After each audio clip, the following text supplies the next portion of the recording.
அக்குபஞ்சருடைய தத்துவங்கள், நோயறிதல் முறைகள், சிகிச்சை அணுகுமுறைகள், இந்த 3 அடிப்படையில தான் அக்குபஞ்சர் வாழ்க்கை அறிவியல் கல்வியை நாம் கற்றுக்கொண்டோம். இன்னைக்கு நாம பார்க்கக்கூடிய இந்த உணவு சம்பந்தமான, ஜீரண நலம் சம்பந்தமான புரிதல்கள் இந்த 3ஐயுமே கம்பைன் பண்ணக்கூடிய ஒரு தன்மையில இருக்குன்றதை புரிஞ்சுக்கணும். இப்போ நான் சொல்லக்கூடிய சில வார்த்தைகளை நீங்க முக்கியமா எப்பயுமே ஞாபகம் வச்சுக்கணும். இதுதான் அக்குபஞ்சர் மட்டும் இல்ல, வாழ்வியலுக்கான மிக முக்கியமான புரிதல். இப்போ நமக்கு ஒரு நோய் இருக்குது. ஒரு மருத்துவரை பார்த்துட்டு ஒரு மருத்துவ முறையில அந்த நோயை சரி பண்ணிக்கிட்டீங்க. What next? அடுத்து என்ன பண்ண போறோம்? ஒரு நோயை சரி பண்ணிக்கிறதுனால மட்டுமே நம்ம வாழ்க்கையில ஏதோ அச்சீவ் பண்ணிக்கிட்டோம் அப்படின்றது அர்த்தம் இல்லை. வாழ்க்கையுடைய உண்மையான வெற்றி என்பது என்ன என்பதை நாம் உணர்ந்து கொண்டு அதன் அடிப்படையில் பயணிப்பதுதான் உண்மையான வெற்றி. நோய் இல்லாம வாழ்ந்துக்கிறது பெரிய வெற்றியெல்லாம் கிடையாது. அது ஒரு ரிலீஃப், அவ்வளவுதான். அது ஒரு சின்ன ஒரு படி எடுத்து வைத்தல், அப்படிதான் நம்ம பார்க்கணும். ஆரோக்கியம் என்பது மனித வாழ்வின் உச்ச நோக்கம் கிடையாது என்பதை நாம் புரிந்து கொள்ள வேண்டும். இறைவன் நம்மை என்ன காரணத்துக்காக இந்த உலகத்தில் படைத்தானோ அந்த காரணத்தை உணர்ந்து கொண்டு அதில் இறைவனுடைய திருப்தியை பெறுவதுதான் வாழ்வின் உண்மையான வெற்றி. இறைவன் அங்கீகரிக்கக்கூடிய அந்த வெற்றியை அடைவதுதான் வாழ்வின் நோக்கம். அதுக்கு ஹெல்த், அதாவது நோய் தன்மைகள் தடையா இருந்துடக்கூடாதுன்றதுக்காக இறைவன் மருத்துவத்தை இறக்கி வைத்தான். தடையை நீக்கிட்டா நீங்க பயணத்துல வெற்றி அடைஞ்சிட்டீங்கன்னு அர்த்தம் இல்லை தானே? தடையை நீக்கிட்டா என்ன அர்த்தம்? நீங்க பயணத்தை தொடரணும், பயணத்துல நீங்க இருக்கணும்னு தானே அர்த்தம். ஸோ இந்த ஒரு பாயிண்ட்டை நம்ம தெளிவா புரிஞ்சுக்கணும். நம்பர் 1. 2வது, நம்ம பலமுறை பேசியிருக்கிறோம். ஒரு மருத்துவம் என்பது நோய்களையும் குணப்படுத்த வேண்டும். அதே நேரத்தில் மீண்டும் நோய்களே வந்துவிடாத அடிப்படையில் வாழ்வதற்கான வாழ்வியல் நெறிகளையும் காட்ட வேண்டும். அதுதான் உண்மையான முழுமையான மருத்துவம். எந்த மருத்துவம் வாழ்வியல் ஒழுங்குகளை பற்றி பேசாமல், நம்முடைய மனித வாழ்வினுடைய இந்த நோக்கத்தை பற்றி பேசாமல், வெறும் நோய் நிவாரணங்களை பற்றி பேசி, அதற்குரிய மருந்துகளை பற்றி பேசி, நோய் நிவாரணங்களில் மட்டுமே குறியாக இருந்து கொண்டிருக்கிறதோ, எந்த ஒரு மருத்துவமே தற்காலிக நிவாரணத்தை மட்டும்தான் தர முடியும் என்பதை இந்த இடத்தில் நாம் புரிந்து கொள்ள வேண்டும். அப்ப எந்த மருத்துவம் அந்த தற்காலிக நிவாரணத்துக்காக மருந்து சிகிச்சைன்னு போய்கிட்டு இருக்கோ, வாழ்வியல் ஒழுங்குகளை பத்தி பேசாம அந்த மருத்துவம் அந்த குறிப்பிட்ட நபருக்கு வந்திருக்கக்கூடிய நோயை விட மோசமானதுங்கிறத புரிஞ்சுக்கணும். ஐ ரிப்பீட், எந்த மருத்துவம் வாழ்வியல் ஒழுங்குகளை கடைபிடிக்க வேண்டியதன் அவசியத்தை வலியுறுத்தாமல், அதற்கான வழிமுறைகளில் குறிப்பிட்ட அந்த நோயாளியை செலுத்தாமல், வாழ்வின் நோக்கம் பற்றிய தெளிவை பற்றி அவருக்கு நினைவூட்டல் செய்யாமல், வெறும் தற்காலிக நிவாரணங்களை மட்டுமே குறிவைத்து அதற்குரிய மருந்துகளை, மருத்துவ சிகிச்சைகளை மட்டுமே செய்து கொண்டிருக்கக்கூடிய மருத்துவம் அந்த நோயாளிக்கு இருக்கக்கூடிய நோயை விட மோசமானது என்பதை புரிந்து கொள்ள வேண்டும். ஏன்னா அவருடைய டோட்டல் ஜேர்னியோடைய பர்பஸையே அவங்க திசை மாற்றுகிறார் தற்காலிக நிவாரணங்கள் மூலமா. மருத்துவம் சார்ந்தே அவர் வாழ வேண்டும் என்பதாக, உடல் ஆரோக்கியம் என்பதுதான் என்னுடைய நோக்கம் என்பதாக அவர்களை மாற்றுகிறார். நான் ஏற்கனவே சொல்லிட்டேன், எந்த மருத்துவமும் வேலை செய்யும். வேலை செய்யாத மருத்துவமே கிடையாது. சாதாரணமா ஒரு முத்திரையை வச்சா கூட வேலை செய்யும், இன்ஸ்டண்டா வேலை செய்யும். அக்குபஞ்சர் போங்க, ஹோமியோபதி போங்க, பச்சளையை குடிங்க, எங்க வேணாலும் போங்க, எல்லா மருத்துவம் வேலை செய்யும். ஆனா வேலை செஞ்சதுக்கு அப்புறம் வாட் நெக்ஸ்ட்ங்கிறதான் கேள்வி.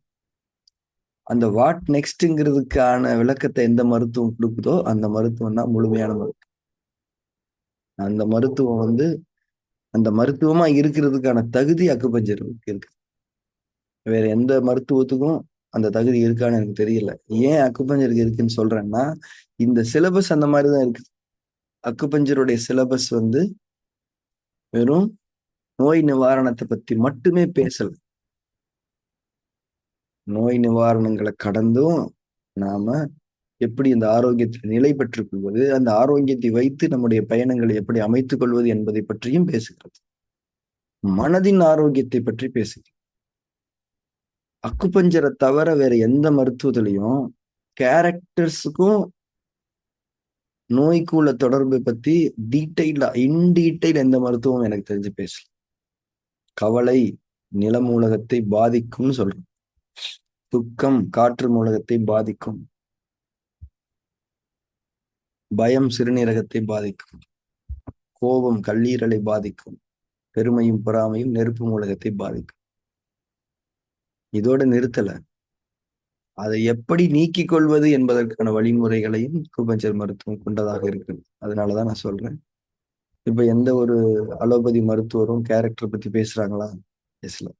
அது எப்படிங்க? அவரே ஒரு வழியில வந்திருக்கிறாரு, அவர்கிட்ட போய் எப்படி கேரக்டர் பேசும்? வழியை நீங்க நீக்கிட்டதுக்கு அப்புறம் பேசலாம் இல்லையா? பேச மாட்டேங்குது. ஆனா அக்குபஞ்சர் மருத்துவர்கள் அதை பேச வேண்டிய ஒரு கட்டாயம் இருக்கிறது. அதுதான் முழுமையான அக்குபஞ்சர் என்பதை நாம் புரிந்து கொள்ள வேண்டும். ஒரு அக்குபஞ்சர் மருத்துவரை வந்து நாம வந்து எப்படி அழைக்கணும்னா ஹீலர் அப்படின்னு அழைக்கிறாங்க. இப்போ இயல்பாவே அந்த பேர் வந்துருச்சு. ஏன்னா ஹீலர் அப்படிங்கிறவங்க இந்த வேலையை செய்யக்கூடியவங்க. மருத்துவத்தை மட்டும் செய்யக்கூடியவங்க அக்குபஞ்சரிஸ்ட். நம்ம அக்குபஞ்சரிஸ்டா இருக்கக்கூடாது, நம்ம வந்து ஹீலரா இருக்கும். அது ரொம்ப முக்கியமான விஷயம்.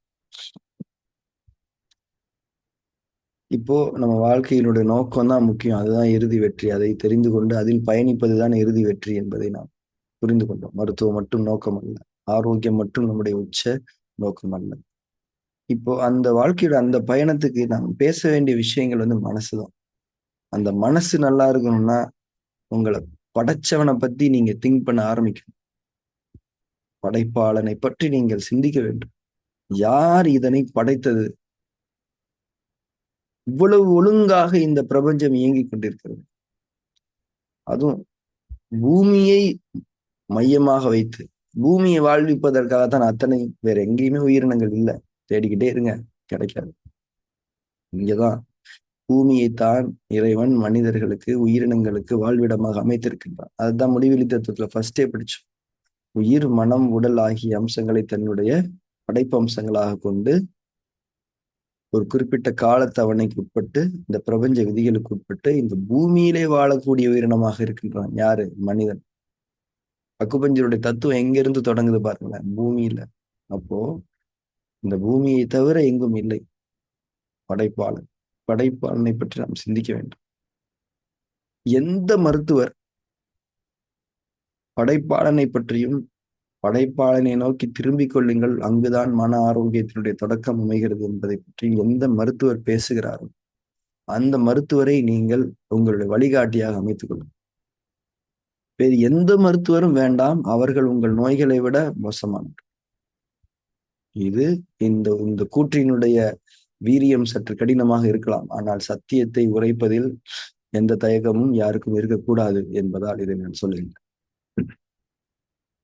ஏன்னா இன்னைக்கு யூடியூப்ல வந்து மருத்துவம் அப்படின்னு நீங்க போனீங்கன்னா ஏகப்பட்ட டாக்டர்ஸ் அவங்க அள்ளி விடுறாங்க. எல்லாமே சரிதான், தப்புன்னே சொல்லல, குட், அது தேவை. What next? What next? அதையும் நீங்க சொல்லுங்க. அவருக்கு முதுகு வலி போயிடுச்சு, முட்டி வலி சரியாயிடுச்சு, தலைவலி சரியாயிடுச்சு, யோகா பண்ணிட்டாரு, அந்த உணவு சாப்பிட்டாரு, இந்த முத்ரா பண்ணிட்டாரு, அந்த அந்த ஆஸ்பத்திரிக்கு போயிட்டாரு, எல்லாம் பண்ணிட்டீங்க. What next? அதுதான், அதுக்குத்தான் நோயே வந்திருக்குது. நோய் வந்ததுக்கே காரணம் வாட் நெக்ஸ்ட்ங்கிறத தெளிவுபடுத்துறதா நோயே வந்திருக்குது. It carries a message.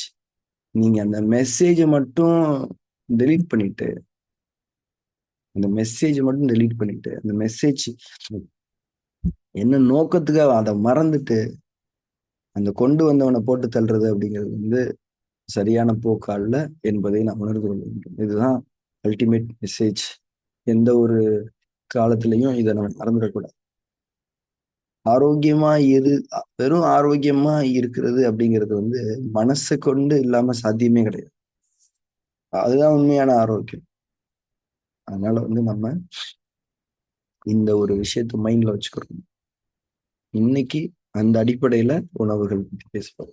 ஏன்னா உணவுகள் அப்படிங்கிறது அந்த மருத்துவத்தின் மூலமாக கிடைத்த அந்த சுகத்தை நிலையாக வைத்துக் கொள்வதற்கு உதவக்கூடிய ஒரு வழிமுறை உணவுகள். என்னைக்குமே நல்லா புரிஞ்சுக்கங்க, வாழ்வியல் ஒழுங்குகள் கடைபிடிக்கப்படும் போதுதான் ஆரோக்கியம் நிலைநாட்டப்படும். வாழ்வியல் ஒழுங்குகளை தவிர மற்ற விஷயங்களை கடைபிடிக்கும் போது ஆரோக்கியம் நிலைநாட்டப்படாது. அதாவது அக்குபஞ்சர் அழகா ஒண்ணு சொல்லுவாங்க, மருத்துவம் வாழ்வியல் ஆக முடியாது, வாழ்வியல் ஒழுங்காக இருந்தால் மருத்துவம் தேவைப்படாது.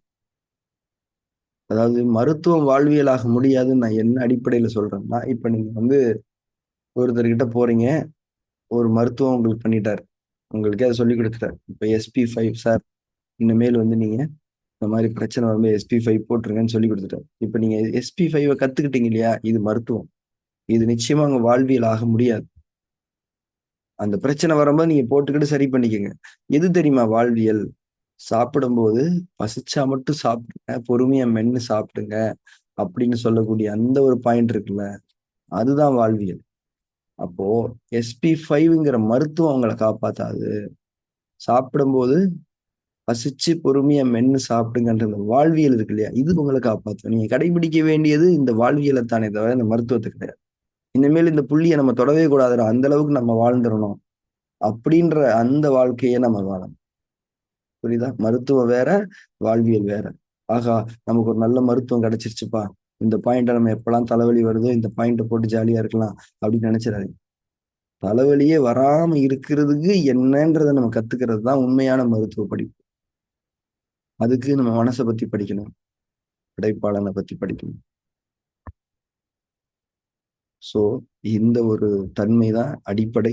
இந்த தன்மையில தான் எல்லா மருத்துவங்களுமே கட்டமைக்கப்பட வேண்டும். அந்த அடிப்படையில் கட்டமைக்கப்பட்ட மருத்துவங்கள் தான் இனி வரக்கூடிய மனித சமூகத்துக்கு தேவை. ஏன்னா இப்போ எல்லா நோய்களுமே குணப்படுத்தக்கூடிய மருத்துவங்கள் இருக்குது. இன்னைக்கு எல்லா நோய்களையும் குணப்படுத்த முடியும் இறைவன் அருளை கொண்டு. ஏன்னா இறைவன் அத்தனை மருத்துவ ஞானங்கள் இறக்கி அருளி இருக்கு. என்னென்ன பிரச்சனை எல்லாத்துக்கும் இன்னைக்கு மருத்துவர்கள் இருக்காங்க. எல்லா மருத்துவங்களும் வேலை செய்யும், எந்த டவுட்டும் கிடையாது. நானே நிறைய பார்த்திருக்கேன். What next? அந்த நோய் வராம இருக்கிறதுக்கு என்ன வழின்றது யாரு சொல்லி கொடுக்கறது? அகைன் இதுதான் இந்த கான்செப்ட்ல நம்ம நின்னுக்கிறோம். ஸோ இப்ப நம்ம உணவுகளை பத்தின விஷயங்களுக்குள்ள போலாம். எதுக்காக? ஆரோக்கியத்தில் நிலை பெறுவதற்கு. வாழ்வியலின் அடிப்படை அம்சம் உணவு தான், வேற ஒண்ணுமே கிடையாது. இந்த பசின்ற ஒரு உணர்வு இருக்கு இல்லையா, இந்த பசிங்கிற உணர்வு வந்து நம்ம உயிரோட்டத்தினுடைய ஒரு விஸ்வரூபம் அப்படின்னு சொல்லலாம். பசிங்கிற உணர்வு உயிரோட்டத்தின் விஸ்வரூபம். நீங்க நல்லா பாருங்களேன், நல்லா பசிச்சிச்சுன்னா எதை வேணாலும் சாப்பிட நீங்க தயாரா இருப்பீங்க. பரோட்டாவா சாப்பிடலாம், கொடுங்க, ஒன்றும் ஆகாது. ஏன்னா ஜீரண அக்னி அவ்வளவு சூப்பரா இருக்குது. அங்க ஜீரண குறைபாடு வர்றதுக்கு வாய்ப்பே கிடையாது, எல்லாத்தையும் அது எரிச்சிடும். அப்போ உணவினுடைய ஒழுங்கின் அடிப்படை வந்து அந்த பசி உணர்வை மதித்தல், பசி உணர்வுக்காக காத்திருத்தல். பசி உணர்வு தான் உங்களை உணவு சாப்பிட உண்ண வேண்டும். இது ரொம்ப முக்கியமானது. அதாவது விபாசனா மெடிடேஷன் வந்து நம்ம வந்து இந்த சென்சேஷன்ஸ் எல்லாம் கவனிப்போம். அதுல ரொம்ப முக்கியமா கவனிக்க வேண்டிய சென்சேஷன் பசி தான். இன்னும் சொல்ல போனா நிறைய பேருக்கு பசியே வர்றதில்லை, அவங்களே பசி வந்துருச்சுன்னு நினைச்சுக்கிறாங்க. உண்மையான பசிங்கிறது வந்து நம்ம உணர்ந்து உணர்ந்து பழகணும். அவரை மீட் பண்ணி இப்படிதான் அவர் இருப்பாருன்றதை நம்ம புரிஞ்சுக்கணும். அந்த உண்மையான பசி வந்ததுக்கு அப்புறம் நீங்க சாப்பிட்டு பாருங்களேன், எந்த பிரச்சனையுமே வரவே வராது. பசி உணர்வு. அதுக்கப்புறம் நம்ம சாப்பிடக்கூடிய வழிமுறைகள் பற்றி நம்ம பார்த்துருக்கோம். சரி, ஸோ இப்போ இந்த ஒரு நோட்ஸ் வந்து நான் உங்களுக்கு ப்ரெசென்ட் பண்றேன். இந்த நோட்ஸ் தான் வந்து நம்ம உணவு மற்றும் ஜீரண நலத்துக்கு நம்ம கொடுக்கக்கூடிய நோட்ஸ். இந்த நோட்ஸ் அடிப்படையில தான் நீங்க இந்த கிளாஸை கத்துக்க போறீங்க. இந்த நோட்ஸ் முன்னாடி நம்ம எழுதின நோட்ஸ், இந்த நோட்ஸ் எங்கேயும் கிடைக்காது, உங்களுக்கானது தான். இந்த நோட்ஸ் எதுக்காக அப்படின்னா, இப்ப நாம இந்த நோட்ஸ்ல இருக்கக்கூடிய நிறைய விஷயங்கள் ஆல்ரெடி பார்த்துட்டோம். ஏற்கனவே தெரியும் நமக்கு. சரியா? இந்த நோட்ஸை நீங்க வச்சு நீங்க உங்க பேஷண்ட்ஸுக்கு இந்த உணவு மற்றும் ஜீரண ஒழுங்கிற்கான வழிமுறைகளை பற்றிய வகுப்பை நீங்கள் எடுக்க வேண்டும். சரியா? இந்த நோட்ஸ் நம்ம கொடுத்துருக்கோம். உணவின் ஞானங்களும் ஜீரண ஒழுங்கிற்கான வழிமுறைகள், நம் ஆரோக்கியத்திற்கான அடிப்படை ஞானம். ஸோ இந்த நோட்ஸை ஸ்லைட் பை ஸ்லைடு நீங்க புரிஞ்சுக்கணும். நீங்க அக்குபஞ்சர் ட்ரீட்மெண்ட் பண்றீங்க இல்லையா, நீங்க மாசத்துல ஒரு தடவையோ 15 நாளைக்கு ஒரு தடவையோ 2 மாசத்துக்கு ஒரு தடவையோ அந்த 1 மாசம் 2 மாசம் யாரெல்லாம் ட்ரீட் பண்ணீங்களோ எல்லாரையும் ஒரு நாள் வர சொல்லுங்க. நீங்க அந்த கமிட்மெண்ட்டோட தான் நீங்க ட்ரீட்மெண்ட்டே ஆரம்பிக்கணும். இன்னைக்கு இந்த வகுப்பு நடக்குது, நீங்க வரணும். இது it's a part of treatment, mandatory அப்படின்னு சொல்லிட்டு நீ அதுக்குரிய ஃபீஸை முன்னாடியே வாங்கி. ஏன்னா இந்த வகுப்பு அவ்வளவு முக்கியமானது. நாம இறைவனுக்காக தான் இந்த மருத்துவம் பார்க்கணும். இதுல ஒரு உண்மையான நோக்கம் என்ன, அவங்க நோய்கள்ல இருந்து சுகமாகணும், நோயே வராம வாழணும். அதுக்குரிய வழிமுறைகளை நாம் அவங்களுக்கு சொல்லணும்ன்றதுதான் நோக்கம். அவங்க கடைபிடிக்கிறாங்க கடைபிடிக்கலன்றது வேற. ஆனா நீங்க அந்த உள்ளத்துல இருந்து உண்மையா நீங்க சொல்லிட்டீங்கன்னா அவங்க கடைபிடிப்பாங்க. அதனால இந்த நோட்ஸை உங்க பேஷண்ட்ஸ்க்கான கிளாஸ் எடுக்கிறதுக்கான நோட்ஸா நீங்க பயன்படுத்திக்கணும். சரியா? கிளினிக் வச்சு ப்ராக்டிஸ் பண்ணிட்டு இருக்காங்க. இல்லை அப்படின்னா நீங்க உங்களுடைய ஃப்ரெண்ட்ஸ் அண்ட் ஃபேமிலிஸ், இப்போ நீங்க இருக்கீங்க இல்லையா, ரம்யா மேடம் இருக்கீங்க, உங்களுடைய ஃப்ரெண்ட்ஸ் இருப்பாங்க. நீங்க கண்டிப்பா ஒரு மினிமம் 10 வாட்ஸ்அப் குரூப்லயாவது இருப்பீங்களா? எல்லாருக்குமே மினிமம் சொத்து இருக்கோ சுகம் இருக்கோ இல்லையோ வாட்ஸ்அப் குரூப் இருக்கும்.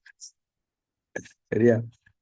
நான் தான் அந்த வகையில கோடீஸ்வரன், ஏகப்பட்ட குரூப் நான் வச்சிருக்கேன். சரியா? அந்த குரூப்ல இருக்கக்கூடிய அவங்க இவங்க எல்லாம் கேட்கவே மாட்டாங்க. அதெல்லாம் ரெண்டாவது. நீங்க அழைப்பை விடுக்க வேண்டும். அழைப்பு விடுப்பது மட்டும்தான் உங்கள் மீது கடமை.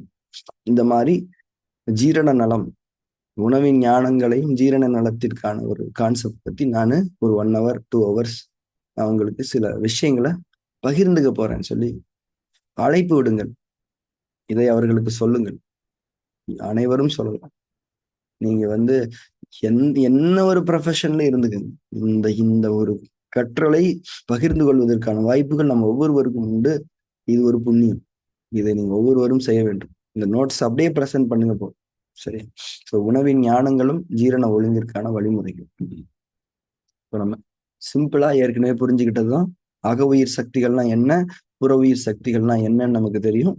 அதுல முக்கியமானது உணவு நீர் காற்று. சரியா? இந்த உணவு நீர் காற்றுல ஒழுங்கு என்பது வேண்டும். அவ்வளவுதான். இந்த ஒழுங்கை தீர்மானிப்பது மனம். ரைட்? புற உயிர் சக்திகளின் ஒழுங்கை தீர்மானிப்பது யாரு?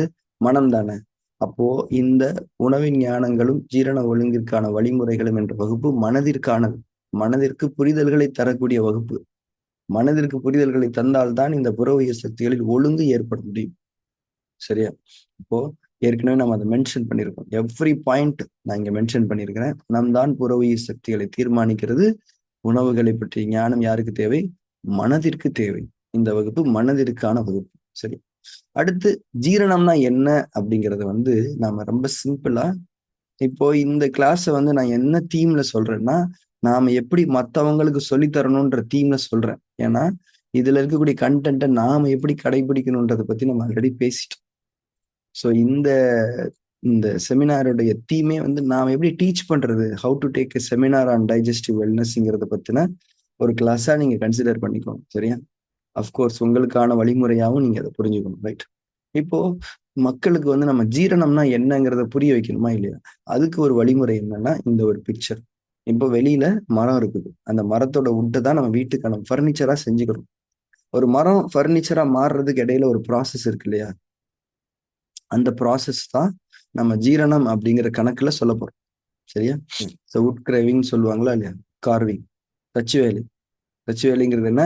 மரத்தை கட் பண்ணி அதை நமக்கு என்ன தேவையோ அதுக்கு தகுந்தாப்புல வடிவமைச்சுக்கிறக்கூடிய ஒரு வழிமுறை தான் தச்சு வேலை. சரியா? அப்ப அந்த தச்சு வேலை செய்யும் போது தேவையானது தேவையில்லாதது 2 விஷயங்கள் உருவாகுமா இல்லையா? அந்த மரத்துல நீங்க தேவையில்லாத நீக்கிட்டீங்கன்னா தேவையானது உங்களுக்கு கிடைச்சிருமா இல்லையா? இப்ப ஜீரணம்ங்கிறது அந்த மாதிரியான ஒரு விஷயம்தான். புற சூழல்ல இருந்து நாம சாப்பிடக்கூடிய உணவு, நீர், காற்று, இன்னும் பல்வேறு பிரபஞ்ச உயிர்கூறுகளை பாடி உட்கிரகித்துக் கொள்ளுகிறது. அதுல தேவையில்லாத விஷயங்களை நீக்கி தன்னுடைய உடலுக்கு என்ன தேவையோ அதை அதுவே அமைத்துக் கொள்ளுகிறது. இதுதான் நம்ம ஜீரணம்னு சொல்றோம். இப்போ உள்ளே உட்கிரகித்துக் கொண்ட சத்துக்களாக மாற்றிக்கொண்ட விஷயங்கள் தேவையானது, வெளியே இது வேண்டாம் என்று நினைத்த விஷயங்கள் கழிவு. இப்ப இந்த வேலையை தான் நம்ம ஜீரணம்னு சொல்றோம். உங்களுக்கு புரிஞ்சிருச்சுங்களா? ஜீரணம்னா என்னன்றத மக்களுக்கு எளிமையா புரிய வைக்கிறதுக்கான வழிமுறை இது. நீங்க உறுப்பு கிருப்புலாம் பேசுறீங்கன்னா கன்ஃபியூஸ் ஆயிடலாம். சத்துக்களையும் கழிவுகளையும் பிரிக்கக்கூடிய ஒரு செயல் ஜீரணம். வெளியில எல்லாமே கலந்துதான் இருக்கு. சரியா? அப்போ ஜீரணம்னா என்னன்றத நாம புரிய வச்சுக்கணும். இந்த வேலையை செய்யறது யாரு அப்படின்னா உயிராற்றலும் மனதின் ஆற்றலும் தான் ஜீரணத்தை செய்கிறது. உயிராற்றலும் மனதின் ஆற்றலும் தான் ஜீரணத்தை செய்யக்கூடிய ஆற்றல்கள் என்பதை நான் புரிந்து கொள்வேன். ஏன்னா உணவுல இருக்கக்கூடிய சக்தி ஜீரணத்துக்கு அப்புறம்தான் உடலுக்கானதா மாற்றப்படுது. ரைட்? இந்த பாயிண்ட் நம்ம ஏற்கனவே பேசியிருக்கோமா? நீங்க ஒரு உணவை சாப்பிட்டீங்கன்னா அந்த உணவுல இருக்கக்கூடிய சத்து எப்போ உடலுடைய பயன்பாட்டுக்கு வருது?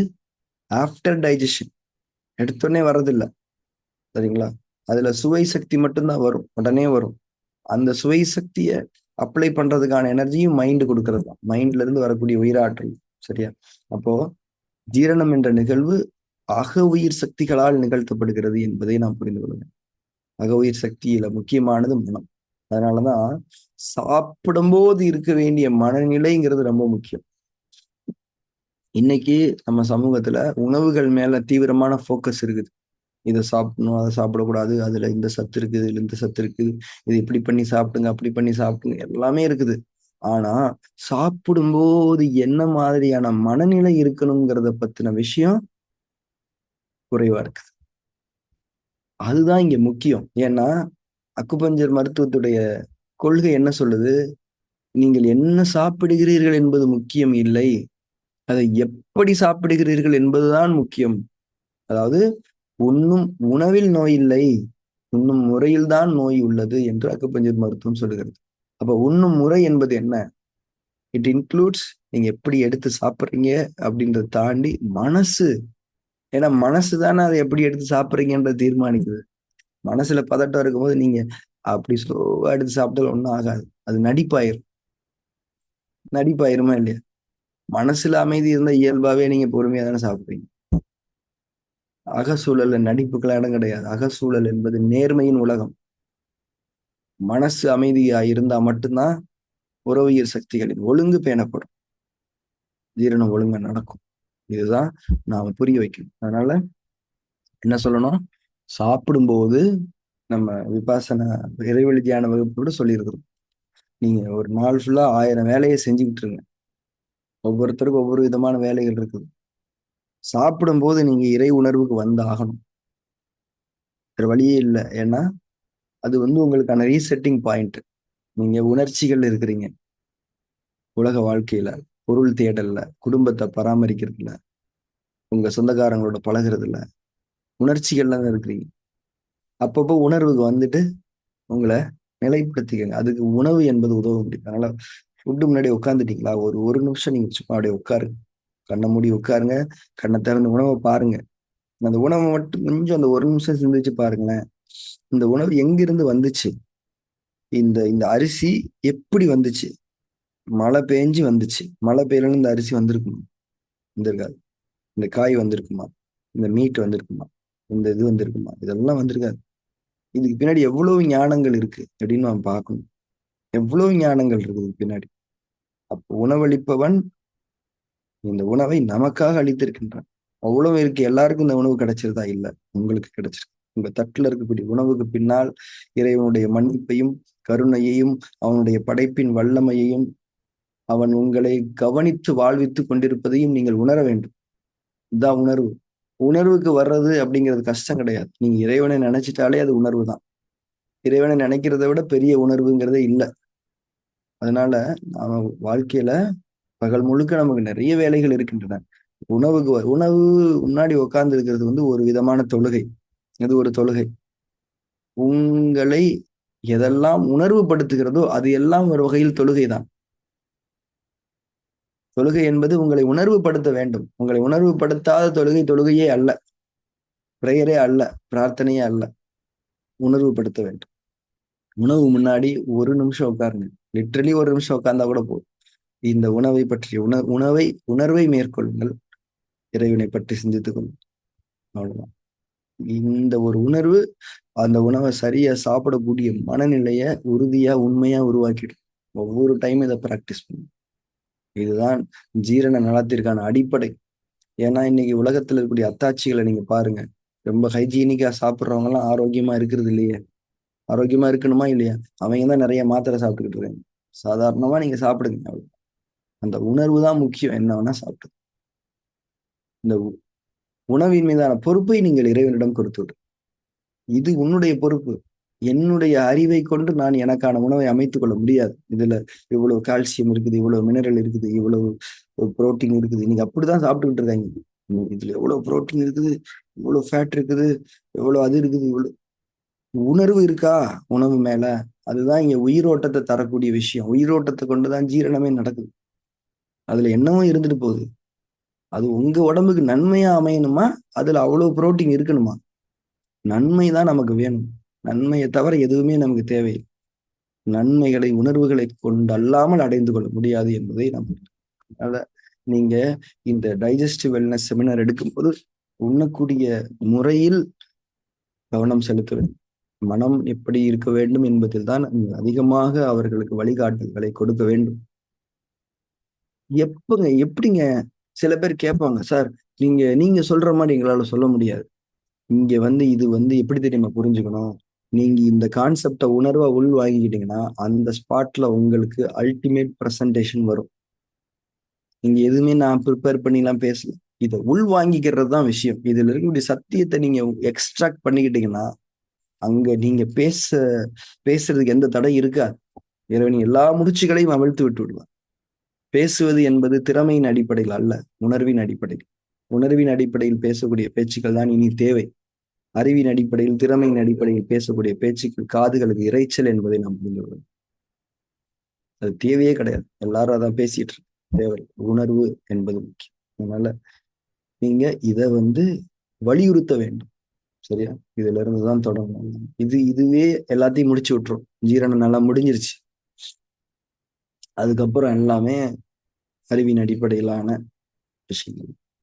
சரி, நம்ம அக்குபஞ்சர்ல படிச்சிருக்கிறோம். எல்லாமே இந்த பஞ்சபூத உறுப்புகள், பஞ்சபூத சக்திகளின் அடிப்படையில் மேற்கொள்ளப்பட வேண்டிய விஷயங்கள் தான். வேற எதை பத்தியுமே அக்குபஞ்சர்ல பேசல. ரைட்? ஏன்னா இந்த இந்த பஞ்சபூத சக்திகள் தான் உயிராற்றலுடைய கிளைகள். என்னைக்குமே பஞ்சபூத சக்திகளை நீங்க ஏதோ டிஃபரெண்டான ஒரு சக்தி நினைச்சுக்கிற கூடாது. உயிராற்றலுடைய கிளைகள். ஒரு ஃபங்க்ஷனல் கன்வீனியன்ஸுக்காக உயிராற்றல் 5 பிரிவுகளாக பிரிந்து இருக்கிறதா? உடலில் உயிராற்றல் எதற்காக? பருவுடலை இயக்குவதற்காக. பருவுடல் என்பது இந்த 5 உறுப்புகள் தான். உயிராற்றல் 5 கிளைகளாக பிரிந்து இந்த 5 உறுப்புகளை இயக்கி அதன் மூலமாக பல்வேறு துணை உறுப்புகளுக்கு சக்தி பரிமாற்றத்தை செய்து உடலியல் இயக்கங்கள் நடைபெற்று கொண்டிருக்கின்றன. சரியா? அந்த அடிப்படையில தான் இந்த 5 உறுப்புகளை நம்ம பிரிக்கிறோம். முதல்ல இதுல என்னைக்குமே எல்லாருமே என்கிட்ட கேட்கிற கேள்வி என்னன்னா, இதுல என்ன ஆர்டர் இருக்கு? இது ஃபர்ஸ்ட். இதுல அக்குபஞ்சர் கொள்கைகளின் அடிப்படையில ஆர்டர் இல்லை. இதான் ஃபர்ஸ்ட், அதான் ஃபர்ஸ்ட், இதுல இருந்து ஆரம்பிக்கும், அப்படி ஆர்டர் இல்லை. ஏன்னா இது ஒரு சுழற்சி, சைக்கிள். சரியா? ஆனா சில சில தன்மைகளின் அடிப்படையில, சில கண்ணியங்களின் அடிப்படையில நாம எப்படி பிரிக்கலாம் அப்படின்னா, நம்ம ஆகாய மூலக உறுப்புல இருந்து பிரிச்சுக்கலாம், தொடங்கிக்கிறோம். ஆகாயம், நெருப்பு, நிலம், காற்று, நீர் என்று நாம் அறிந்து கொள்வோம். சரியா? அது சரியான்னு எனக்கு தெரியாது. ஆனா ஆகாயம் என்பது நாம அதை நம்ம படிக்கிறோம் இல்லையா? ஜிங்வெல் பாயிண்ட்ஸ் படிக்கும்போது படிக்கிறோம். கண்ணியம் மிக்க ஒரு ஆன்மா, இறைவனுடைய முழுமையான பிரசன்ஸ், அவனுடைய ஆற்றலுடைய முழுமையான பிரசன்ஸ் அங்க இருக்கு. சரியா? அதனால நம்ம ஆகாய மூலகத்துல தொடங்கிக்கிறோம். பட் அது மீனிங்லெஸ்னா என்ன? அது நீங்க தொடங்குறதுனால உங்களுக்கு ஏதாவது ஒரு மாற்றம் நடந்துருமானா ஒன்றும் நடக்காது. நீங்க சொல்லும் போது எதுல இருந்து சொல்லலாம் அப்படிங்கிறதுக்கான ஒரு தெளிவு, அவ்வளவுதான். சரி? ஸோ நீங்க ஆகாயம் கல்லீரல், நெருப்பு இதயம், நிலம் மண்ணீரல், காற்று நுரையீரல், நீர் சிறுநீரகம், இந்த உறுப்புகளை பத்தி அவங்களுக்கு எடுத்து சொல்லணும். இன்னொரு விஷயம் என்னன்னா, அந்த உறுப்பு எங்க இருக்குன்னு அவங்களுக்கு சொல்லிடணும். நிறைய பேருக்கு தெரியாது. வயிறு இங்க இல்ல, வயிறு இங்கதான் இருக்குது. வயிறுங்கிறது வேற. இது இது நம்ம உடம்புடைய ஒரு ஒரு பகுதி. இங்க வந்து குடல்கள் தான் இருக்கு. வயிறு வந்து மார்பு கீட்டுக்கு லெஃப்ட்ல இருக்கு. மார்பு இடது மார்பு கூட இல்லையா, லெஃப்ட்ல இருக்கு. சரி, இந்த இடங்கள்லாம் சொல்லிடுங்க. சரி, இப்போ நம்ம உடம்புல நடக்கக்கூடிய எல்லா பணிகளுமே பஞ்சபூத உறுப்புகளை மையமாக வைத்து நடக்கின்றன. இப்போ நம்ம உடம்புல நடக்கக்கூடிய பணிகள் எல்லாத்தையுமே நம்ம வந்து ஒரு 7 விதமா பிரிச்சிருக்கிறோம். ஜீரணம், சுவாசம், ரத்த சுழற்சி, கழிவு நீக்கம், நோய் எதிர்ப்பு, சுரப்பிகள் மேலாண்மை, தூக்கம்னு 7 விதமா பிரிச்சிருக்கோம். இந்த 7 விதமான பணிகளையுமே இந்த 5 உறுப்புகள் தான் செய்கின்றோம். ஏற்கனவே இன்னொரு விஷயம் நம்ம படிச்சிருக்கிறோம். நம்ம உடம்புல நடக்கக்கூடிய எந்த ஒரு பணியுமே வந்து இந்த 5 உறுப்புகளுடைய ஒரு ஒருங்கிணைப்புல தான் நடந்துகிட்டு இருக்கு. அதுல ஒரு குறிப்பிட்ட உறுப்பு என்ன பண்ணும், லீடர்ஷிப் எடுத்து தன்னை பிரதானமாக பொறுப்புப்படுத்திக் கொள்ளும். இப்ப ஜீரணத்துல வந்து மண்ணீரல் மட்டுமே வேலை செய்யல இல்லையா, இதயம் இருக்குது, நுரையீரல் இருக்குது, சிறுநீரகம் இருக்குது, கல்லீரல் இருக்கு. ஆனா அந்த லீடர்ஷிப்பை யார் எடுத்துக்கிட்டது, மண்ணீரல் எடுத்துக்கிட்டாங்க. ஜீரணம்னா மண்ணீரல் தான் அதனுடைய பொறுப்பாளி. ரெஸ்பிரேஷன் யூனிட்ல என்ன யார் பொறுப்பாளி, நுரையீரல். சர்க்குலேஷனுக்கு இதயம், எக்ஸ்கிரேஷனுக்கு இவங்க 3 பேருமே பொறுப்பாளி, நுரையீரலும் சிறுநீரகமும் கல்லீரலும். நோய் எதிர்ப்புக்கு கல்லீரல் தான் பொறுப்பாளி. ரொம்ப முக்கியமா புரிஞ்சுக்கணும், கல்லீரல் தான். ஏன்னா கல்லீரலால மட்டும்தான் செய்ய முடியும். கல்லீரல், ஏன்னா நோய் எதிர்ப்பு என்பது ஒட்டுமொத்த உடலிலிருந்தும் நிகழ்த்தப்பட வேண்டிய ஒரு விஷயம். உங்களுக்கு புரியுதா? நோய் எதிர்ப்புங்கிறது வந்து ஒரு உடலுடைய குறிப்பிட்ட பாகத்தில் நடக்கிற வேலை கிடையாது. ஒட்டுமொத்த ஒவ்வொரு அணுவிலும் நடக்கக்கூடிய ஒரு செயல். பாடியோட ஒட்டுமொத்த கண்ட்ரோலும் கல்லீரலை தவிர யார்ட்டையும் கிடையாது. எல்லா ஏரியாவை பத்தின நாலேஜும் ஞானங்களும் அதுக்கு இருக்கு. அதனால நோய் எதிர்ப்புக்கு வந்து தலைமை உறுப்பாக நாம் பார்க்க வேண்டியது கல்லீரல் தான். சுரப்பிகள் மேலாண்மையில கல்லீரலும் சிறுநீரகமும் முக்கியமான பிரதிநிதித்துவத்தை வகித்துக் கொண்டிருக்கின்றன. தூக்கத்தை பொறுத்தவரைக்கும் கல்லீரல். சரியா? சோ இந்த விஷயம் ரொம்ப முக்கியம். பேஷண்ட்ஸ்க்கு இந்த விஷயத்த புரிய வச்சுட்டு, எதுக்காக இதை புரிய வைக்கணும்னா, இந்த 5 உறுப்புகள் ஒழுங்கா இருந்தாலே போதும், எல்லாமே ஒழுங்கா ஆயிடும் அப்படிங்கிற அந்த ஒரு விஷயம்.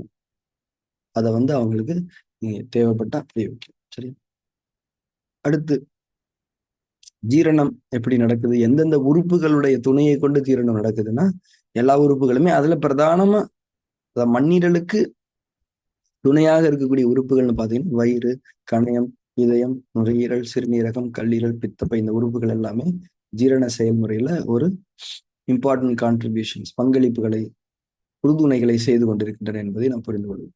இப்போ ஜீரணம்னா என்னங்கிறதுக்கான டெஃபினிஷன் என்ன, நான் உண்ணக்கூடிய உணவுகளிலிருந்து சத்துக்களையும் கழிவுகளையும் பிரித்தெடுத்து சத்துக்களை உடலின் பணிகளுக்கு அளிப்பதும், கழிவுகளை உடலை விட்டு நீக்கக்கூடிய வழிமுறைகளை தொடங்கி வைப்பதும் தான் ஜீரணம். கழிவு நீக்கத்தை ஜீரணம் நடத்தல, கழிவு நீக்கத்தை தொடங்கி வைக்குது. இந்தப்பா நான் ஜீரணத்தை முடிச்சுட்டேன், இவங்கெல்லாம் கழிவுகள்னு நான் ஐடென்டிஃபை பண்ணிட்டேன், இவங்கள நீங்க ப்ராப்பரா உடம்பை விட்டு வெளியே தள்ளிருங்க அப்படின்னு கொடுக்கக்கூடிய அந்த செயல் தான் ஜீரணத்தினுடைய இறுதி நிலை, கழிவு நீக்கத்துக்காக. சரியா? இதை நம்ம புரிஞ்சுக்கணும். அடுத்து ஜீரணத்தின் முதல் நிலை என்ன, உணவுகளை தேர்ந்தெடுத்து நம்ம என்ன சாப்பிடணும்னு முடிவு பண்றோம் இல்லையா, விரும்புறோம் இல்லையா, ஆப்ஷன்ஸ் நிறைய இருக்குது. என்னைக்குமே இறைவன் உணவளிப்போம், ஆனா ஒரு 5% ஒரு அதிகாரத்தை இறைவன் நமக்கு கொடுத்திருக்கின்றான். எல்லாத்தையுமே நானே பண்ணிட்டா எப்படி, ஒரு 5% நீங்க பண்ணிக்கங்க. சரியா? சோ நீங்க எவ்வளவு உணவு இருக்குது, இதுல சோதனை இருக்குது. உங்களுக்கு ஒரு அதிகாரத்தை நான் கொடுத்துட்டேன் அப்படின்னா என்ன அர்த்தம், நீங்க சரியான நன்மைகளை தேர்ந்தெடுக்க வேண்டும் என்பதுதானே உங்களுக்கு அதிகாரம் கொடுத்ததற்கான நோக்கம். அப்போ உங்களுக்கான உணவுகளுக்கான ஆப்ஷன் நிறைய இருக்கு, அது நிச்சயமா தீமைகளும் இருக்கின்றன. அதை நீங்கள் விலக்கி நன்மைகளை தேர்ந்தெடுத்துக்கணும். உணவுகளை தேர்ந்தெடுத்தல்ல நமக்கு ரொம்ப கவனமா இருக்கு. எது நமக்கு ஆகுமான உணவு அப்படிங்கிறத நம்ம புரிஞ்சு அதை நாம் தேர்ந்தெடுத்துக் கொள்ள வேண்டும். சரியா? அந்த தெளிவை தான் இந்த வகுப்புல நம்ம கொடுக்க போறோம். எப்படி உணவை தேர்ந்தெடுக்கணுன்ற தெளிவு, அதுக்கப்புறம் வாயில் நடக்கக்கூடிய ஜீரணம், இது மட்டும்தான் நம்ம அதிகாரத்துல இருக்கக்கூடிய ஜீரணம். சரியா? ஜீரணத்தின் ஒட்டுமொத்த தரத்தையும் தீர்மானிக்கக்கூடிய நிலை எது, வாயில் நடக்கக்கூடிய ஜீரணம். இதைத்தான் நம்ம வந்து பிரதானமா வலியுறுத்தும் பேஷண்ட்ஸ்க்கு நம்ம சொல்லக்கூடியவங்க. வாயில தாங்க ஜீரணமே நடக்குது நம்மளை பொறுத்தவரைக்கும். இங்க நீங்க எந்த அளவுக்கு பர்ஃபெக்டா நடத்துறீங்களோ அந்த அளவுக்கு நன்மை உண்டு. இங்க தவறிட்டீங்கன்னா அந்த தவறுதலை நிவர்த்திக்கவே முடியாது. நீங்க சரியான தன்மையில செயல்களை செய்து கொள்ளுங்கள் என்று நாம் சொல்ல வேண்டும். அதுல நாம உணவு நாக்கால சுவைக்கப்படுது. சுவை சக்தி என்பது பிரிக்கப்படுகிறது. சுவை சக்திங்கிறது ரொம்ப முக்கியமான ஒரு சக்தி. இன்ஸ்டன்டா எனர்ஜி டிரான்ஸ்மிஷன் நடக்கக்கூடிய ஒரு வழிமுறை சுவை சக்தியில இருக்குது. அதனால ஒரு உணவினுடைய சுவையை ருசிக்க வேண்டியது ரொம்ப முக்கியமானது. அப்போ ஒரு உணவினுடைய சுவையை ருசிக்க வேண்டும் என்றால் அந்த அந்த ருசி என்ற அந்த சக்தி முழுமையாக கிரகிக்கப்பட வேண்டும் என்றால் அந்த உணவு நாக்குல கொஞ்ச நேரம் இருக்கணுமா இல்லையா? சரியா? அப்போ சுவைகளில் மிதமான தன்மை இருந்தால் மட்டும்தான் அந்த உணவை நாக்கில் நாம் நிலை நிறுத்த முடியும். எக்ஸசிவான புளிப்பையோ எக்ஸசிவான இனிப்பையோ நீங்க நாக்குல கொஞ்ச நேரம் கூட வைக்க முடியாது, உள்ள போயிடும். இப்போ சுவையின் சமநிலை என்பது ரொம்ப முக்கியம். ஏன்னா ஜீரணத்தினுடைய முதல் நிலை வாயில நடக்குது. அந்த வாயில நடக்கக்கூடிய ஜீரணத்தினுடைய முதல் நிலை சுவைதான். ஃபர்ஸ்ட் அந்த உணவை நீங்க மீட் பண்றதே சுவையில இருந்து தான். அப்ப அந்த சுவைகள்ல ஒரு மிதமான தன்மை இருக்கு. மிதமான சுவை தான் எனக்கு தெரிஞ்சு உணவினுடைய அல்டிமேட் சீக்ரெட்னு நான் சொல்லுவேன். மிதமான சுவையில நீங்க எல்லாமே சாப்பிடுங்களேன், எல்லாமே நன்மையாகும். அடுத்து பற்கள் உணவை அரைக்கிறது. டைம் கொடுக்கணும். அது ஆட்டோமேட்டிக்கா உணவை தேடி வந்து அரைக்காது. நம்ம உணவை எல்லா இடத்துக்கும் அனுப்பணும். பற்கள் உணவை அரைத்தல் தான் பற்களின் ஆரோக்கியத்தின் அடிப்படை என்பதையும் நான் புரிந்து கொள்வேன். ஃபாஸ்டா சாப்பிட்டீங்கன்னா பற்களுடைய ஆரோக்கியம் வந்து சீர்கெடும் என்பதை நான் புரிந்து கொள்வேன். அடுத்து உமிழ்நீர். உமிழ்நீர் அந்த உணவுக்கு அரைக்கப்படுகிறது. இதெல்லாம் சைமல்டேனியஸா நடந்துகிட்டே இருக்கிறதான். ஒன்னொன்னா நடக்கிறது இல்லை, சைமல்டேனியஸா நடக்கிறது. சுவைக்கப்படுதல், அரைக்கப்படுதல், கரைக்கப்படுதல், இது மூணுமே நடக்குது. இப்ப இந்த வாயில நடக்கக்கூடிய இந்த ஜீரணத்தினுடைய முக்கியத்துவத்தை நம்ம புரிஞ்சுக்கணும். அதனால ஒவ்வொரு வாய் உணவையுமே பொறுமையை கொண்டு உணர்வை கொண்டும் நாம் சாப்பிடும்போது அந்த ஜீரணம் வந்து பாதிக்கு மேல வெற்றி தான். பாதிக்கு மேல வெற்றி. இதை நம்ம புரிஞ்சுக்கணும். இந்த விஷயத்தை கெடுக்கிறது யாரு அப்படின்னா சுவைதான். வாயில நடக்கக்கூடிய ஜீரணத்தை கெடுக்கிறது யாரு? சுவையினுடைய மிகைத்த தன்மை. ஏன்னா சுவை அதிகமா இருந்தா உள்ள போயிடும். பற்களுக்கோ உமிழ்நீருக்கோ அங்க வேலை கிடையாது. அதனால இந்த ஒரு விஷயத்தை புரிஞ்சுக்கணும். அடுத்து பாத்தீங்கன்னா வயிற்றில் நடக்கும் 2ஆம் கட்ட ஜீரணம். இது முதல் கட்ட ஜீரணம் எப்படி நடந்திருக்கோ அதை பொறுத்து தான் 2ஆம் கட்ட ஜீரணம் நடக்கும். இதுல நம்ம ரொம்ப முக்கியமா கவனிக்க வேண்டியது, வலியுறுத்த வேண்டியது, ஒரு உணவில் இருக்கக்கூடிய சுவை சக்தியை பிரித்தெடுக்கக்கூடிய ஆற்றல் நாக்கை தவிர வேறு எந்த உறுப்புக்கும் அங்கத்துக்கும் கிடையாது. நாக்குனால மட்டும்தான் அதை செய்ய முடியும். டேஸ்ட் பட்ஸ், சுவை மொட்டுக்கள் நாக்கில் மட்டும்தான் இருக்கு. சுவை மொட்டுக்கள் என்பது சுவை சக்தியை, சுவையில் இருக்கக்கூடிய அந்த உயிரோட்டத்தை பிரித்தெடுக்க வல்ல படைப்பு அமைப்புகள் நாக்கில் மட்டும்தான் இறைவன் வைத்திருக்கின்றான். சுவை சக்தி பிரித்தெடுக்கப்படாமல் ஒரு உணவு என்பது வயிறை அடையுமானால் வயிறுக்கு அந்த சுவை சக்தி ஒரு பாரம். சரியா?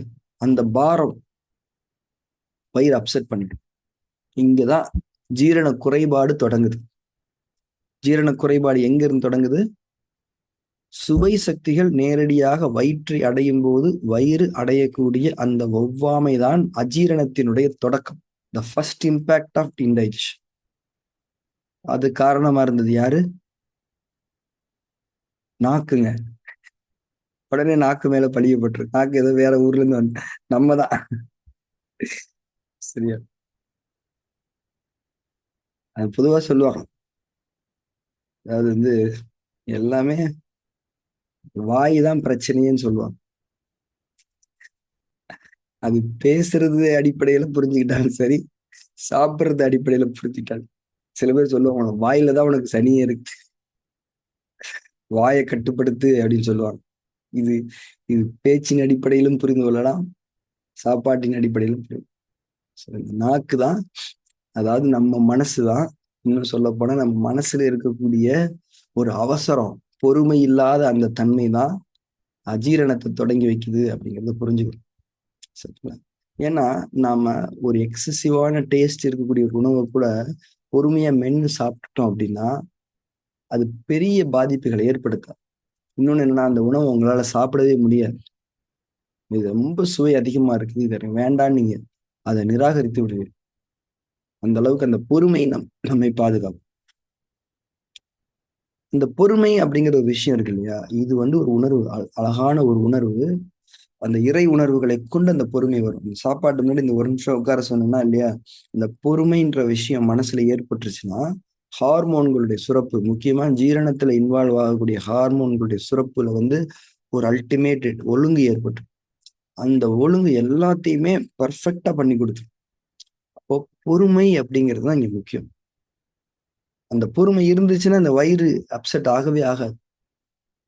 அதனாலதான் பொறுமையை வந்து நிலத்தோடு ஒப்பிடுகிறார். அகழ்வாரை தாங்கும் நிலம் போல தன்னை இகழ்வார் பொறுத்தல் தலை, திருக்குறள் இருக்காரு. சரியா? அதனால பொறுமையாளர்களோடு இறைவன் இருக்கின்றான். ஏன்னா பொறுமையாளர்களோடு இறைவன் இருக்கின்றான். பொறுமையாளர்களுக்கு நன்மை இருக்கிறது. இறைவன் எங்க இருக்கான், நன்மை இருக்கா இல்லையா? பொறுமைதான். பொறுமையா சாப்பிடும். இப்போ வயிற்றில் நடக்கக்கூடிய இந்த 2ஆம் கட்ட ஜீரணம் நம்ம கட்டுப்பாட்டுல இல்லை. It's out of our control. ஏன்னா வாயிலிருந்து நீங்க தொண்டைக்குள்ள இறக்கிட்டீங்கன்னா it is out of our control. இப்போ முதல் கட்ட ஜீரணம் முடிந்து உணவு குழாய் வழியாக கீழிறங்கி வயிற்றுக்குள் இறங்குது. அந்த உணவு குழாய் யாருடைய கட்டுப்பாட்டில் இருக்குது? நுரையீரலுடைய கட்டுப்பாட்டில் இருக்கு. ஏன்னா அந்த உணவு குழாயினுடைய அந்த நுட்பமான சுருங்கி விரியக்கூடிய தன்மையை நுரையீரல் மரசக்தியை கொண்டு செய்கிறது. சரி, நுரையீரல் மரசக்தியை கொண்டு செய்கிறது. ப்ராப்பரா அது உள்ள இறங்கும். அதுக்கு உதவக்கூடிய பல்வேறு விஷயங்கள்ல முக்கியமான ஒண்ணு என்ன தெரியுமா? தரையில உட்காந்து சாப்பிடு. தரையில உட்காந்து சாப்பிடும்போது உங்களுடைய ஸ்பைனல் அலைன்மெண்ட் இருக்கு இல்லையா, உங்க ஸ்பைனல் அலைன்மெண்ட் வந்து ஜீரணத்துக்கானதாக இருக்கும். உங்களுடைய அப்பர் பாடியில நடக்கக்கூடிய அத்தனை செயல்முறைகளுக்கும் மூளையிலிருந்து கட்டளைகளை சரியான தன்மையில் கொடுக்கக்கூடியதாக இருக்கும். உட்காந்து சாப்பிடுறது ரொம்ப நல்லது. அடுத்து வயிற்றுல சுரக்கக்கூடிய ஜீரண அமிலங்கள் கல்லீரலை கொண்டும் சிறுநீரகத்தை கொண்டும் இந்த கண்ட்ரோல் இருக்குது. ஏற்கனவே நம்ம படிச்சிருக்கிறோம். ஒரு சுரப்பி இருந்ததுன்னா அந்த சுரப்பு நீர் வந்து சுரப்பு நீருடைய தரம் சிறுநீரகத்தை சார்ந்தது. அந்த சுரப்பி எவ்வளவு சுரக்க வேண்டும், எப்போது நிறுத்த வேண்டும், இதெல்லாம் கல்லீரல் கிட்ட இருக்குது. சரியா? அப்ப டைஜஸ்டிவ் ப்ராசஸ் நடக்கும்போது இந்த சிறுநீரகமும் கல்லீரலும் சரியான தன்மையில இருக்க வேண்டியது முக்கியம். அதனாலதான் சொல்லுவாங்க சாப்பிடும்போது தண்ணி குடிக்க கூடாதுன்னு சொல்லுவாங்க. ஏன்னா தண்ணி குடிக்கிறது சிறுநீரகத்தோட சக்தியில சில திசை மாற்றங்களை ஏற்படும். அதனால சாப்பிடும்போது தண்ணி குடிக்க கூடாதுன்றதை விட சாப்பிடும்போது தண்ணி குடிக்கிறதுக்கு அவசியம் இல்லாத அளவுக்கு சாப்பிடுங்கன்னு நம்ம சொல்லுவோம். சாப்பிடும்போது இன்பிட்வீன் உங்களுக்கு தண்ணி தவிக்கிறதுனால என்ன தெரியுமா அர்த்தம்? ஒண்ணு, உங்க உணவுல சுவை மிகுதியாக இருக்கிறது என்ற அர்த்தம். இன்னொன்னு, நீங்க வேகமா சாப்பிடுறீங்கன்னு அர்த்தம். இந்த ஒரு தடவை தண்ணி குடிக்க வேண்டிய அவசியம் ஏற்பட்டாலே அடுத்ததுல இருந்து நீங்க கொஞ்சம் பொறுமையா சாப்பிடுங்க. சரியா? சோ கேட்பாங்க, அதெல்லாம் தண்ணி தவிச்சா என்ன பண்றது, செத்துட்டோம்னா என்ன பண்றது கேட்பாங்க. இப்படிலாம் கேட்பாங்க. நான் அவங்களாம் சொல்லணும்.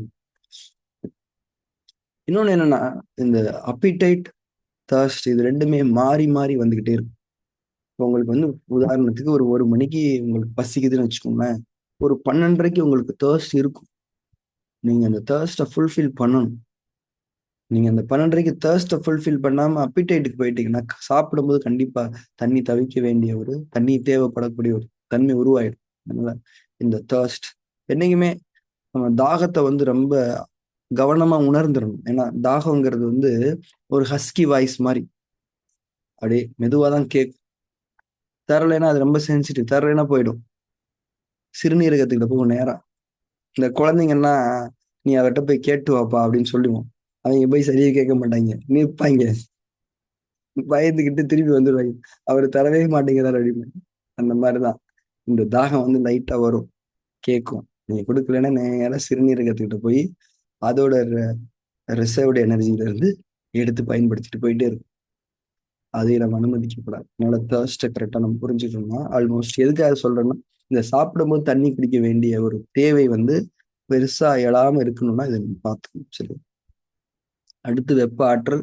இந்த வெப்ப ஆற்றலுக்கு தான் நம்ம ரொம்ப முக்கியத்துவம் கொடுக்கணும். வயிற்றுல வந்து இந்த வெப்ப ஆற்றல் செயல்பட வேண்டியது ரொம்ப முக்கியம். இந்த வெப்ப ஆற்றலுடைய ஒழுங்கு என்பது உங்களுடைய பசியின் ஒழுங்கு.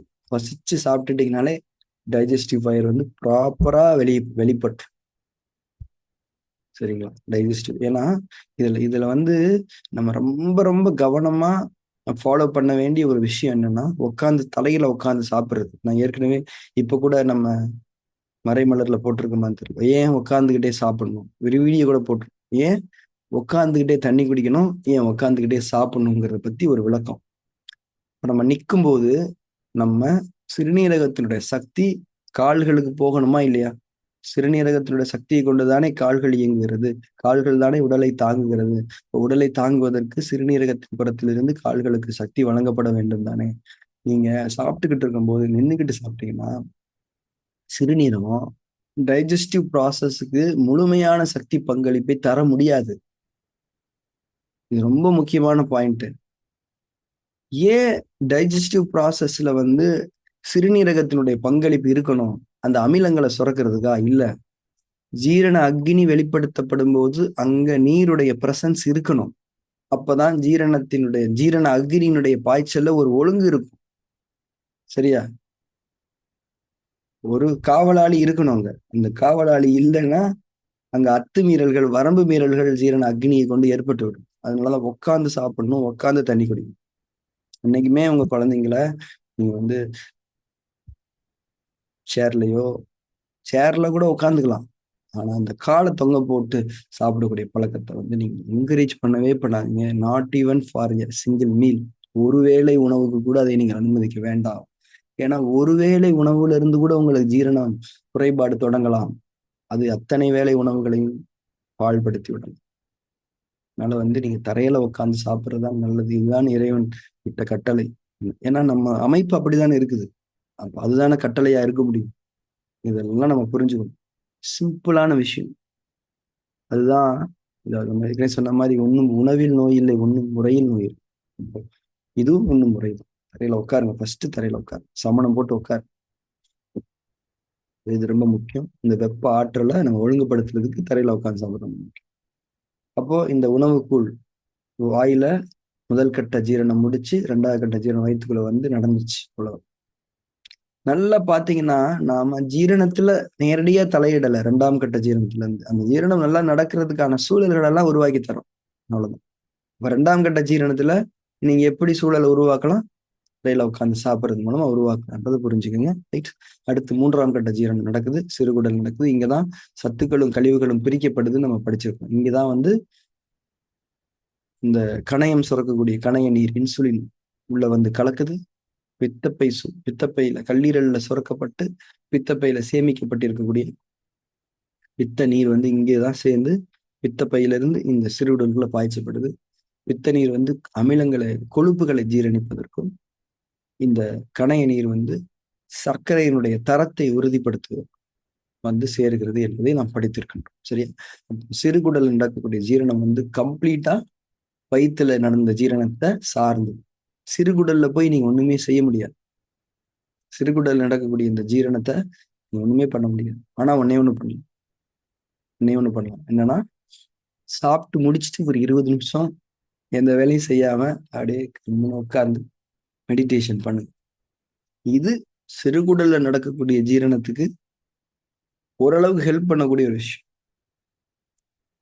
வெளியில இருந்து நீங்க ஒரு சப்போர்ட் பண்ணலாம். ஏன்னா நீங்க எந்த ஒரு அசைவையும் வெளிப்படுத்தாமல் நீங்க கொஞ்சம் ரிலாக்ஸ்டா இருந்தீங்கன்னா சிறுகுடலுக்கு அந்த சக்தி ஒருங்கிணைப்பு என்பது நல்ல முறையில் நடக்க முடியும். அங்க ஒரு குறைபட்டு போன சக்தி நிலை இருந்தாலும் கூட நீங்கள் எந்த வேலையும் செய்யாமல் ஒரு 15-20 மினிட்ஸ் இருக்கும்போது அந்த இடத்துல ஒரு ஒழுங்கு நடைபெற வாய்ப்பு இருக்கு. சரியா? அதனால இது ரொம்ப முக்கியமான ஜீரணம். ஏன்னா இங்கதான் சத்துக்களும் கழிவுகளும் பிரிகிறது. இங்க தான் அப்ரூவலே கிடைக்குது ஒரு உணவுக்கு. நீங்க எல்லாம் சத்து, நீங்க எல்லாம் உள்ள போங்க, நீங்க எல்லாம் கழிவு, யூ ஷுட் கோ அவுட். இந்த ஒரு அப்ரூவல் இங்கதான் கிடைக்குது. இதை ப்ராப்பரா பண்ணணும். சத்து வெளியில போயிடக்கூடாது, கழிவு உள்ள வந்துடக்கூடாது. சத்து கூட வெளியில போலாம், ஒரு கணக்குல வச்சுக்கலாம். கழிவு உள்ள வந்துடக்கூடாது. ரொம்ப கவனமா இருக்கும். அந்த 80-20 ரேஷியோன்னு படிச்சோமா இல்லையா? அது இந்த இடத்துலதான் ஃபைனலைஸ் ஆகுது. அதனால ரொம்ப முக்கியமா புரிஞ்சுக்கணும். உங்க குழந்தைங்களுக்கு மட்டும் இதை சொல்லிக் கொடுங்களேன், மறக்கவே மாட்டாங்க. உங்களுக்கே ஞாபகப்படுத்துவாங்க. அதனால குழந்தைங்களுக்கு ஃபர்ஸ்ட் நம்ம டீச் பண்ணிடணும் இந்த விஷயத்த. எல்லாம் வாழ்வியல் கல்வி. இறைவனுடைய நாட்டத்தை கொண்டு நம்ம இந்த அகாடமிக் இயர்ல இருந்து குழந்தைங்களுக்கான கல்வி திட்டத்தை உருவாக்கி இருக்கின்றோம். குழந்தைங்க படிக்கிறதுக்கான ஒரு பாடத்திட்டத்தை உருவாக்கி இருக்கோம். சிறுகுடல்ல இது நடக்குது. இதை நம்ம புரிஞ்சுக்கணும். சிறுகுடல்ல. அதுக்கப்புறம் ரத்தத்துல சத்துக்கள் சேர்ந்துருச்சு இல்லையா? அங்கிருந்தும் சில ஃபில்ட்ரேஷன்ஸ் நடக்குது. சிறுநீரகத்துல பிளட் வந்து பியூரிஃபை பண்ணப்படுது. அங்கிருந்து கழிவுகள் பிரிக்கப்பட்டு அந்த தூய்மை தன்மை என்பது உடலில் நிலைநாட்டப்படுது. இதுதான் நல்ல ஜீரணம். அப்ப ஜீரணம் எப்படி நடக்குது அப்படிங்கிறத நாம பேஷண்ட்ஸுக்கு சொல்லணும். ஜீரணம் எப்படி நடக்கிறதுன்றத சொல்லாம எந்த விதமான உணவுகளை பத்தி நம்ம பேசக்கூடாது. சரியா? அப்போ நிலைகள் என்ன? உணவுகளை தேர்ந்தெடுத்தல், சரியான மனநிலையில் உண்ணுதல், சரியான உட்கொள்ளல் தன்மைகளில் உண்ணுதல், இதெல்லாம் தான் நம்ம கையில இருக்குது. சரியா? அதுக்கப்புறம் வயிற்றுக்குள்ள இந்த இந்த சக்திகளை வச்சு, உள்நிலையில இந்த உறுப்புகளை வச்சு ஜீரணம் நடக்குது. ஃபைனலா சத்துக்கள் உட்கிரகிக்கப்படுது, கழிவுகள் வெளியேற்று. சரியா? ஸோ ஜீரண செயல்முறையை பத்தின ஒரு ரிவிஷனாவே நம்ம இந்த எடுத்துக்கிட்டு ஏற்கனவே பார்த்ததுதான் இப்போ கொஞ்சம் டீப்பா புரிஞ்சுக்கிட்டோம். சரிங்களா? இப்போ உணவுகளை தேர்ந்தெடுத்தல் என்ற தன்மையில் நம்ம பார்க்கணும். சரியா?